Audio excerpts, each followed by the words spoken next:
पिछली वीडियो में हमने अजनास नब्ज़ को स्टार्ट किया था और उसमें मिक़दार इनबिसात और कैफ़ियत क़रा के बारे में पढ़ा था। इस वीडियो में हम ज़माना हरकत, ज़माना सुकून, क़िवाम आला, खला व इम्तिला और मलमस के बारे में पढ़ेंगे। नाउ जो नेक्स्ट है वो है ज़माना हरकत, यानी ये है ड्यूरेशन ऑफ पल्स मूवमेंट। हरकत का मतलब ही मूवमेंट होता है, तो इसमें हम मूवमेंट की बात कर रहे होंगे। ज़माना हरकत के लिहाज से नब्ज़ की 3 किस्में हैं। पहला है नब्ज़ सरी। सरी का मतलब होता है रैपिड, तेज़। वो नब्ज़ जो मायार मुकर्रर के मुकाबले में थोड़ी मुद्दत में अपनी हरकत ख़त्म कर लेती है। इसमें हरकत नब्ज़ के ज़माने में कमी वाक़ होती है। यानी सरी का मतलब तेज़। तो हमें पहले से पता है कि अगर किसी चीज़ की स्पीड हम बढ़ा देंगे तो वो चीज़ों को वो जो ड्यूरेशन जो होगा, उसका डिस्टेंस होगा, वो बहुत जल्दी कंप्लीट करेगी और उसको टाइम जो है वो कम लगेगा। तो ये क्या करेगी, अपनी हरकत को ख़त्म कर लेगी, थोड़ी मुद्दत में ही हरकत को ख़त्म कर लेगी, नहीं जल्दी ख़त्म कर लेगी। क्यों करेगी जल्दी? क्योंकि इसको टाइम कम लगेगा।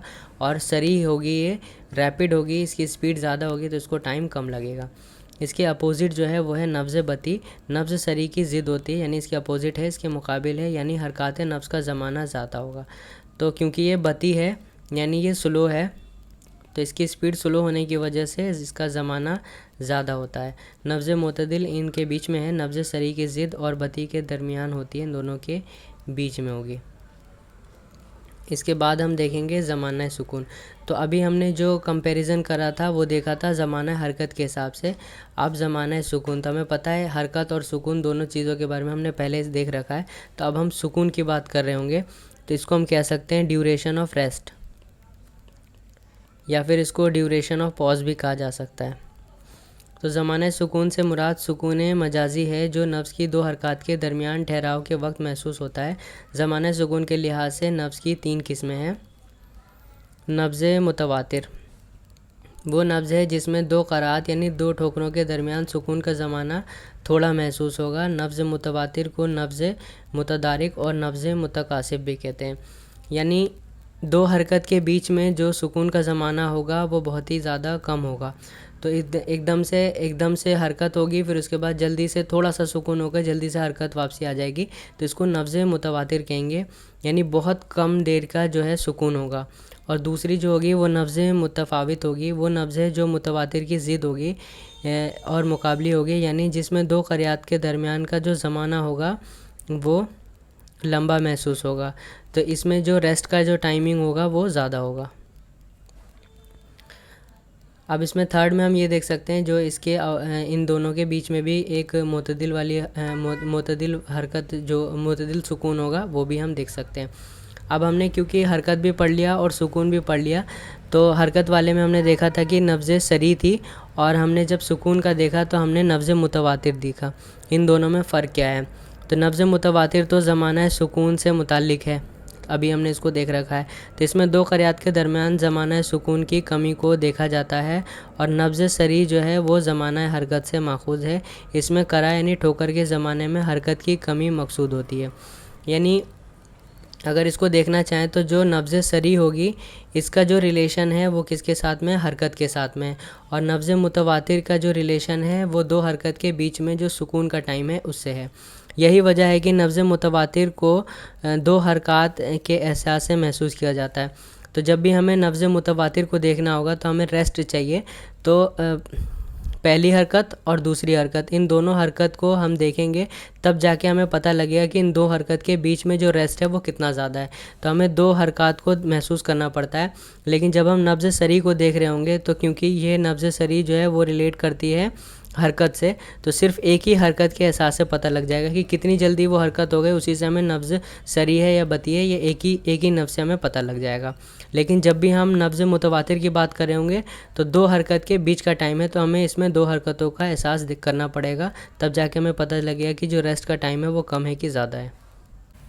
नेक्स्ट जो है वो है क़िवाम आला। इसमें हम कंसिस्टेंसी ऑफ पल्स देखते हैं।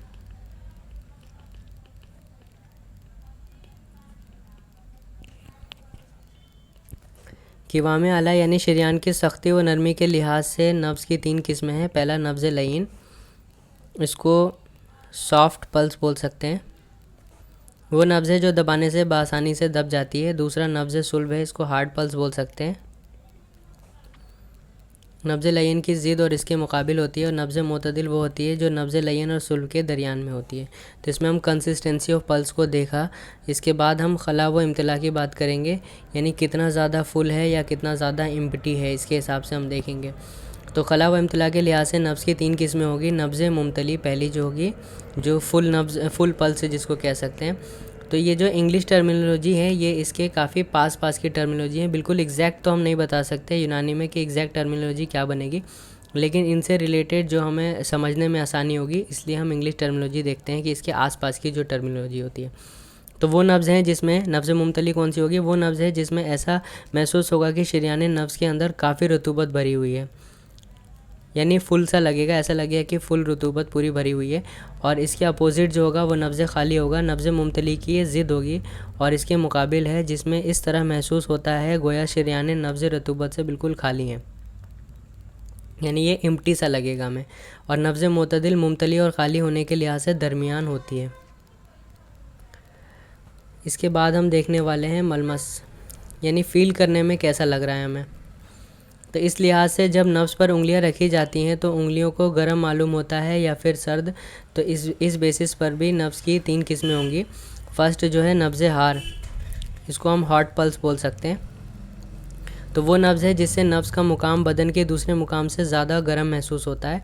इसके बाद जो सेकंड है वो नब्ज़ बारिद है, इसको कोल्ड पल्स बोला जा सकता है। तो ये वो नब्ज़ है जिससे नब्ज़ का जो मुकाम बदन के दूसरे मुकाम से ज़्यादा सर्द महसूस होगा, यानी कोल्ड सा लगेगा ये हमें। और थर्ड जो है वो नब्ज़ मोतदिल है, वो नब्ज़ जो छूने से हरारत व बरूदत यानी हॉट या कोल्ड होने के लिहाज से बिल्कुल दरमियान यानी मोतदिल में होगी।